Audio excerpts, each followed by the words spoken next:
The wind started softly, almost like the earth itself was letting out a quiet breath, as thick, dark clouds gathered overhead, looking like bruises smeared across the sky.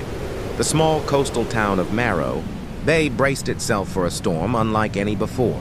Ellie Hartman had just finished her shift at the diner when the first flash of lightning tore through the sky.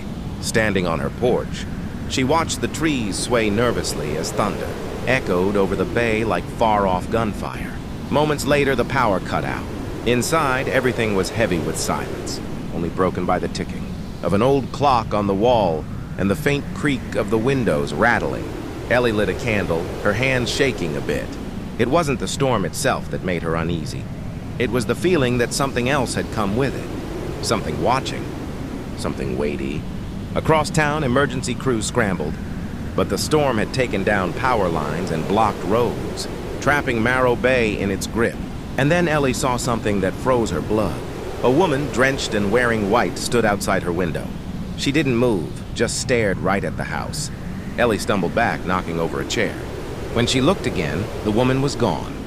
Then came a sound. Not thunder or wind, but a soft knock, then louder. More urgent. Ellie hesitated, but slowly moved toward the door, her heart hammering in her chest. She opened it, only to find empty space, the storm raging outside. Turning back inside, she noticed the candle was out. On the floor, just inside the doorway, were wet footprints heading further into the house. When the storm cleared the next morning, they found Ellie standing in the middle of her living room. She was unharmed but silent, staring blankly ahead. Her lips moved, whispering words no one could make out. She never spoke again.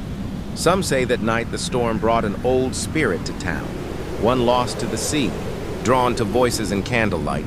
And every time a storm hits Marrow Bay, people say they see a figure in white standing quietly in the rain,